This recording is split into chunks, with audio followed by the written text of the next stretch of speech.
Channel पर जो भी वक्ता ने कहा वो उसकी अपनी राय है, जिसकी पुष्टि नेशन न्यूज इंडिया नहीं करता। धन्यवाद। बाबा साहब ने जीवन भर संघर्ष किया और आपको संविधान के माध्यम से अधिकार देने का काम किया। बाबा साहब ने जब भी काम किया, बाबा साहब मनुवादी लोगों से बहुत पीड़ित थे और उससे आपको निजात दिलाने के लिए बाबा साहब ने बुद्ध का धर्म दिया। तो बाबा साहब कहते हैं कि बदबू रहेगी मुर्दों में, चाहे ढक दो फूल गुलाबों में, सम्मान मुझे कभी मिला नहीं राजा और नवाबों में। साथियों, नफरत भरे शास्त्रों से सारांश निचोड़ चलाऊं, बौद्ध धर्म अपनाया हिंदू धर्म को छोड़ चलाऊं। साथियों, हमारे लोग आज भी जाति को बड़ा गर्व करते हैं, परंतु ये नहीं मालूम है कि जाति से कितना बड़ा नुकसान होता है। मैं सूट पहने हुए खड़ा हुआ हूं, जैसे ही किसी मंदिर में मैं नतमस्तक होगा तो क्या होगा, वो पूछेगा मुझे कि भैया आप कौन हो। जब मैं अपनी स्थिति बताऊंगा, मैं 80 में आता हूं, तो उसके मन में एक कट बेचना जाग जाएगी, नफरत जाग जाएगी। साथियों, मैं तो इंदिरा जी को धन्यवाद देना चाहता हूं कि बाबा साहब के मिशन के लिए ये गांव है, गांव में बुद्ध की मूर्ति है। बुद्ध कौन थे? बुद्ध राजा के पुत्र थे। बुद्ध के मन में चेतना आई, उन्होंने जाना कि दुख क्यों होता है, लोग एक दूसरे का अधिकार क्यों चलाते हैं। सुशोधन जो उनके पिताजी थे, उनके यहाँ 1000 लोग खेती करते थे, 1000 बैलों की खेती होती थी और उनका जो सेनापति था, जो खेत के काम को देखता था, उसने कहा राजा साहब मैं अकेला पड़ जाता हूं, मेरा कोई सहयोग नहीं। सिद्धार्थ बड़े हो रहे थे, उन्होंने कहा सिद्धार्थ को ले जाइए आप। सिद्धार्थ को भेज दिया। सिद्धार्थ ने जब देखा जेठ का महीना था, दोपहरी थी, हजारों लोग हल चला रहे थे, उन्हें पसीना आने लगा, उनमें गर्मी महसूस हुई। तो उन्होंने कहा कि भाई जब मैं छाया में बैठा हूं और मुझे गर्मी महसूस हो रही है और ये जो लोग हैं हल चला रहे हैं, जोत रहे हैं, तो इनकी क्या स्थिति होगी। उन्होंने आह्वान कर दिया कि भाई अभी धूप हो गई है और बैठ जाओ, उन्हें विश्राम दे दिया और यही क्रम हफ्ते 10 दिन 15 दिन चलता रहा।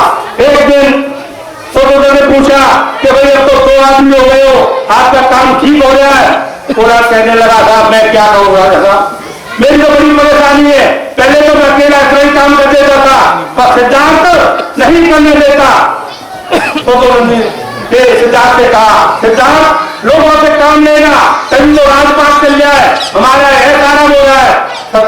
तथागत ने कहा, सिद्धार्थ ने कहा कि राजन ऐसा क्यों करते हैं, एक आदमी दूसरे को इतना दुख देके सब क्यों लेना चाहता है। उनके मन में वेदना चिंता थी। साथियों, जब उन्होंने कहा तो सुशोधन जी के मन में वो क्रिया याद आ गई कि जब सिद्धार्थ का जन्म हुआ तो आसुत मुनि ने आकर उन्हें बताया कि ये चक्रवर्ती राजा बनेगा और ये चक्रवर्ती राजा नहीं बनेगा तो ये बुद्ध बनेगा।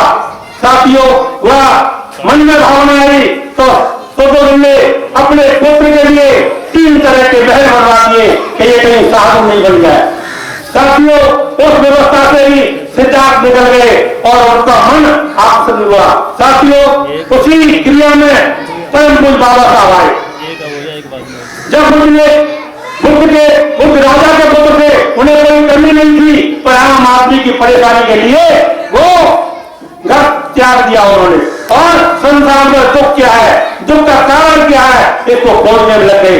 इसी प्रकार परम पूज्य बाबा साहब ने डिग्रियां ली और कोलंबिया विश्वविद्यालय से पढ़ करके आए, उन्हें कोई कमी नहीं थी। अमेरिका में सन 1920 में बाबा साहब के लिए नौकरी के लिए ऑफर किया। बाबा साहब ने कहा मैं नौकरी करने के लिए गया हूं। साथियों, बाबा साहब ने सारी परिस्थितियों में आप लोगों के लिए काम करने का काम किया। बाबा साहब जब चीफ अकाउंटेंट पद बड़ौदा महाराज ने दिया, 10 साल के लिए उन्हें काम करना था, बाबा साहब वहां भेज दिए गए। तो बाबा साहब की कैसी स्थिति, कोई उन्हें फाइन नहीं देता था, कोई पानी पीने के लिए नहीं देता था, नाना प्रकार की नफरत करते थे और बाबा साहब बड़ौदा में 11 दिन रहे। 11 दिन में ऐसी स्थिति रही, उन्हें कहीं रहने के लिए स्थान नहीं मिला। जब उन्हें पास मित्र था, उसके पास गए कि भाई मुझे रहने के लिए जगह चाहिए, तो उन्होंने कहा कि अम्बेडकर, मैं एक बात बताना चाहता हूं, तुम मेरे साथ चलना, पर कुछ कहना मत, मैं तुम्हें घर दिला दूंगा। तो पार्टियों की धर्मशाला थी, बाबा साहब को वह ठहरा दिया गया। जब लोगों को मालूम पड़ा, जो नौकरी करते थे उनके साथ ऑफिस वाले, कि भाई अम्बेडकर रह कहा रहा है, उन्हें 30वें दिन मालूम हुआ। 30वें दिन मालूम हुआ तो उन्होंने उनकी खोज की, तो एक पार्टी धर्मशाला में बाबा साहब ठहरे हुए थे। तो वो लोग पार्टी धर्मशाला वालों के पास गए कि भाई हे पार्टियों, तुम्हें मालूम है कि तुम्हारी धर्मशाला में कौन ठहरा हुआ है? बोला भाई हमारी पार्टियों की धर्मशाला है, पार्टी ठहरा हुआ है। पानी नहीं, वो अछूत है, उससे जाकर पूछो। जब 5 पार्टी मिल के आए, बाबा साहब के पास गए, बाबा साहब ने पूछा कि भाई तेरा नाम अम्बेडकर है? हाँ जी। सरकार का लड़का है? हाँ जी। कि बॉम्बे साल में रहता है? हाँ जी। तेरे अछूत, तेरी हिम्मत कितनी बन गई कि हमारी धर्मशाला में आके ठहर गया? यह तो तू अपनी जिंदगी चाहता है तो थोड़े से टाइम में इसे खाली कर दे, नहीं तो तेरे को मार के सामने वाले कुएं में डाल दिया। बाबा साहब को बड़ा दुख हुआ। बाबा साहब ने कहा कि मुझे इतना टाइम दीजिए कि मैं अपना बिस्तर बांध सकूं। साथियों, बाबा साहब ने बिस्तर बांधा और रेलवे के बड़ौदा स्टेशन पे चले गए, जहां आज भी पेड़ लगा हुआ है। वहां बाबा साहब बैठे हुए रो रहे थे, ताक रहे थे, जैसे किसी अमला की जुर्म उठ जाती है, उसी प्रकार बाबा साहब को महसूस हुआ कि मैं इतना पढ़ा लिखा आदमी होने के बाद मेरी यह स्थिति है, तो मेरा स्वभाव तो अनपढ़ है, उसकी क्या स्थिति होगी? और बाबा साहब बड़ौदा के स्टेशन पे रोने लगे। रोते रोते उन्हें नींद आ गई और नींद में एक सपना देखते बाबा साहब। सोचते बाबा साहब कि भाई मेरे समाज की ऐसी स्थिति क्यों है? बाबा साहब कहते हैं दलितों, मैं तुमसे एक आह्वान करना चाहता हूं, यह तुम्हें जीना है तो मरना सीखो, यह तुम्हें जीना है तो मरना सीखो, और यह सहमन करना चाहना है। एक बात कहना चाहता हूं, हे दलितों, आज से बच्चे बनाना बंद कर दो, 100 साल में तुम्हारा वंश मिट जाएगा, गुलामी तुम्हारी खत्म हो जाएगी, और या जुर्म करो मत, जुर्म सहो मती।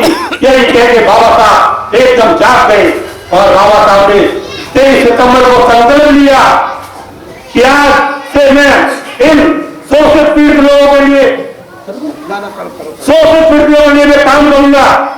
और वो संकल्प निभा के सन 1956 में बौद्ध का धर्म दिया और सन 1950 में संविधान दिया। साथियों, आपके लिए बौद्ध का धर्म है क्या? बुद्ध का धर्म जीने का तरीका है। तथागत ने 4 आसक्त खोले। पहला आसक्त था कि संसार में सुख है, कोई हमें ईश्वर, देवी, देवता, आत्मा, परमात्मा कोई दुख नहीं देता, दुख हमारे कर्म देते हैं। ये हमारी सावित्री ने कहा है, इसमें 6 सीढ़ियां है, वो हमें सुख देती है। ये हमारी इंद्रियां हैं, इनको हम आसक्त हो जाते हैं तो ये हमें सुख देती है। तथागत ने जाना कि संसार में सुख है और सुख का कारण है, और कारण निवारण हो जाएगा तो आदमी उसके रास्ता निवारण का रास्ता खोजेगा, उसे दूर करने का। तीसरा रास्ता निवारण कर दिया, और चौथा रास्ता जो निवारण को हल करने का था, जिसको सर्वोत्तम बुद्ध अष्टांग मार्ग कहते हैं, वही रास्ता है। उसी रास्ते को परम पूज्य बाबा साहब ने सन 1956 में बुद्ध का धर्म दिया। पंचशील लिए, पंचशील आज वाले लोग पढ़ते हैं, डॉक्टर, इंजीनियर, वकील, प्रोफेसर बनते हैं। कैसे बनते हैं? मैं आपसे ही पूछना चाहता हूं, चाहे आप किसी गॉड को मानते हैं, यदि आपका पहला सील खराब होगा, क्या बच्चा पढ़ सकता है? नहीं ना। यह दूसरा सील कि मैं चोरी नहीं करूंगा, यह चोरी करेगा कभी बच्चा नहीं पढ़ सकता। तीसरा सील मिथ्या विचार नहीं करूंगा, पढ़ाई बहन बेटी की तरफ उनसे रखूंगा, यह इसमें फंस जाएगा, तभी वो आप पढ़ नहीं सकता। चौथा सील है मूसावादा देवनी सिक्का पढ़ो समाज कि मैं असत्य नहीं बोलूंगा, चुगली नहीं करूंगा। सारे लोग इसी में व्यस्त रहते हैं, तो जीव में कोई पैसे तो रखते नहीं है, बढ़ाने की, बुराई फैलाने की ये चीजें करते हैं, असत्य बोलते हैं। और 5वां सील है सुरा मेरे मध्य सिक्का। साथियों, ये जो सील है ये आपके लिए बड़ा घातक है। जैसे कोई घड़ा होता है, घड़ा बड़ा सुंदर है और उसमें आप घी बनना चाहते हैं, दूध बनना चाहते हैं, कोई रस बनना चाहते हैं, ये घड़ा फूटा है, पहले में सुराख है, जो सुराख है, जो सुराख है वो सारे शरीर के क्रिया को नष्ट कर देता है। साथियों, मैं आपसे कहना चाहता हूं कि आपके गांव में एडवोकेट जी हैं जो बुद्ध के मार्ग को अपनाए हुए हैं और बाबा साहब की नीतियों को ये गांव में लाना चाहते हैं। ये एक ऐसा प्रकाश है, ये जो अपने बुद्ध की तरह है, बाबा साहब की 22 प्रतिज्ञा माने तो कोई आपको रोक नहीं सकता। साथियों, हमारे लोग ईश्वर में बड़ा विश्वास करते हैं, ईश्वर में बहुत ज्यादा विश्वास करते हैं, इसलिए बाबा साहब ने 8वें भोजन में दिया है कि मैं ब्रह्मा विष्णु महेश को ईश्वर नहीं मानूंगा, न उनकी पूजा करूंगा। दूसरा चीज दिया है, मैं राम कृष्ण को नहीं मानूंगा, न उनकी पूजा करूंगा। हमारे लोग सोचते हैं कि हमारा कल्याण करेंगे। साथियों, ये कल्याण नहीं करता है। साथियों, टाइम हो गया और मैं जो ईश्वर बात पे थोड़ा एक गाना है, मैं आपको सुनाना चाहता हूं कि हमारे लोग ईश्वर विश्वास करते हैं, पर वो ईश्वर जो ईश्वर को पूजते हैं, ईश्वर का काम करते हैं, पंडित पुजारी हैं, ईश्वर उनके भी काम नहीं आता। रामायण में चौपाई में दीन दयाल ब्रह्म संभाली हरो कलेश मम संकट भारी, और परमात्मा के एक बार मान लेते हैं तो सारे संकट कट जाते हैं।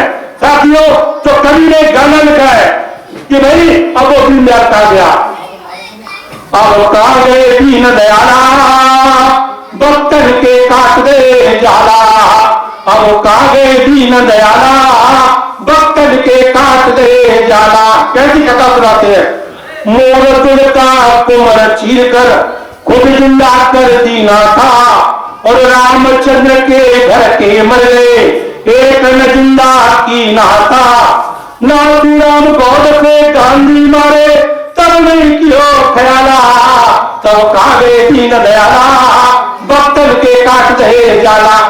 गांधी तो हैरान कहते मरे थे, और क्या कहते, हर दौलत कुमर जहर से मर गए, मीरा ने जहर पचाया था, जो पति नगीन होन नहीं दीनी आय के चीर बढ़ाया था, हिंदू डोला मुस्लिम लूटे तब कहाँ गए वो कृपाला, भक्तन के काट दिए जाला तब कहाँ गए दीन दयाला।